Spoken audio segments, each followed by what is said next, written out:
ओम नमो भगवते वासुदेवाय। सभी भक्तों को जय श्री राधे कृष्ण। श्रीमद् भगवद गीता तीसरा अध्याय 20वां श्लोक। पूर्व श्लोक में भगवान ने जो यह बात कही है कि आसक्ति से रहित होकर कर्म करने वाला मनुष्य परमात्मा को प्राप्त हो जाता है, उसी बात को पुष्ट करने के लिए जनक आदि का प्रमाण देकर पुनः अर्जुन के लिए कर्म करना उचित बतलाते हैं। श्री भगवान कहते हैं, कर्मणा एव ही संसिद्धम आस्थिता जनक आदयः लोक संग्रहमेवापि संपश्यन् कर्तुम अर्हसि। अर्थात जनक आदि ज्ञानी जन भी आसक्ति रहित कर्म द्वारा ही परम सिद्धि को प्राप्त हुए थे। इसलिए तथा लोक संग्रह को देखते हुए भी तू कर्म करने को ही योग्य है, अर्थात तुझे कर्म करना ही उचित है।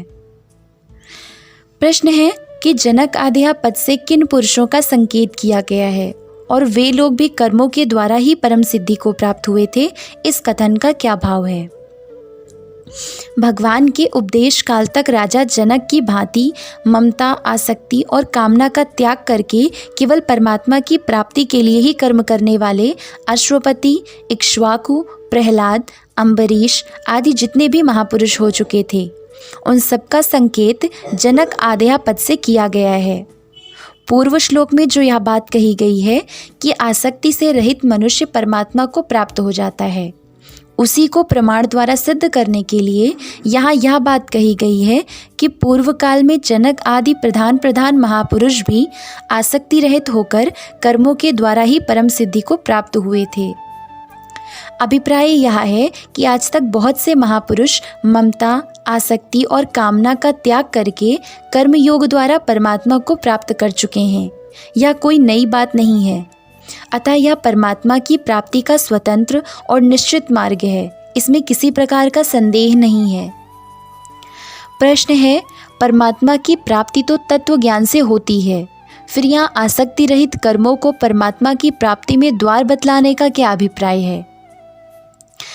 आसक्ति रहित कर्मों द्वारा जिसका अंतःकरण शुद्ध हो जाता है, उसे परमात्मा की कृपा से तत्व ज्ञान अपने आप मिल जाता है तथा कर्मयोग मुक्ति मुनि तत्काल ही परमात्मा को प्राप्त हो जाता है। इसलिए यहाँ आसक्ति रहित कर्मों को परमात्मा की प्राप्ति में द्वार बतलाया गया है। प्रश्न है कि लोक संग्रह किसे कहते हैं तथा यहाँ लोक संग्रह को देखते हुए कर्म करना उचित बतलाने का क्या अभिप्राय है।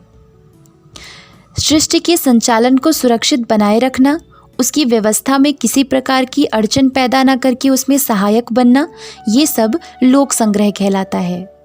अर्थात सभी प्राणियों के भरण पोषण और रक्षण का दायित्व मनुष्य पर है, अतः अपने वर्ण, आश्रम, स्वभाव और परिस्थिति के अनुसार कर्तव्य कर्मों का भली भांति आचरण करके जो दूसरे लोगों को अपने आदर्श के द्वारा दुर्गुण दुराचार से हटाकर स्वधर्म में लगाए रखना है, यही सब लोक संग्रह में आते हैं। यहाँ अर्जुन को लोक संग्रह की ओर देखते हुए भी कर्म करना उचित बतलाकर भगवान ने यह भाव दिखलाया है कि कल्याण चाहने वाले मनुष्य को परम श्रेय रूप परमेश्वर की प्राप्ति के लिए तो आसक्ति से रहित होकर कर्म करना उचित है ही, इसके अलावा लोक संग्रह के लिए भी मनुष्य को कर्म करते रहना उचित है। इसलिए तुम्हें लोक संग्रह को देखकर, अर्थात यदि मैं कर्म ना करूँगा तो मुझे आदर्श मानकर मेरा अनुकरण करके दूसरे लोग भी अपने कर्तव्य का त्याग कर देंगे, जिससे सृष्टि में विप्लव हो जाएगा और इसकी व्यवस्था बिगड़ जाएगी। अतः सृष्टि की सुव्यवस्था बनाए रखने के लिए मुझे अपने कर्तव्य का पालन करना चाहिए, यह सोचकर भी कर्म करना ही उचित है। उसका त्याग करना तुम्हारे लिए किसी प्रकार भी उचित नहीं है। अगला प्रश्न है कि लोक संग्रह अर्थ कर्म परमात्मा को प्राप्त ज्ञानी पुरुष द्वारा ही हो सकते हैं या साधक भी कर सकता है।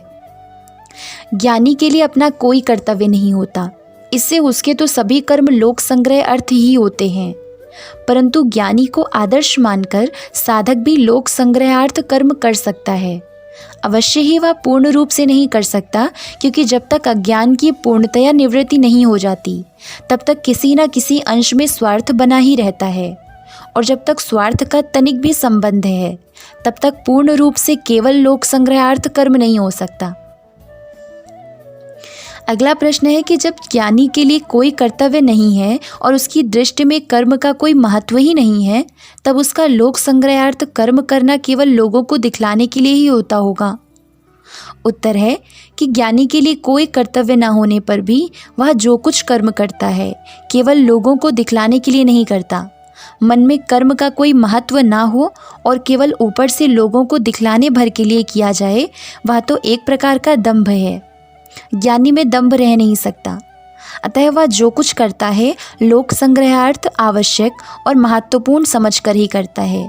उसमें ना दिखाऊपन है, ना आसक्ति है, ना कामना है, ना अहंकार ही है। ज्ञानी के कर्म किस भाव से होते हैं इसको कोई दूसरा नहीं जान पाता, इसी से उसके कर्मों में अत्यंत विलक्षणता मानी जाती है। ओम नमो भगवते वासुदेवाय। जय Shri Radhe Krishna. Like and subscribe the Kanha's Introvert Yogini and stay tuned for the next videos. Jai Shri Radhe Krishna.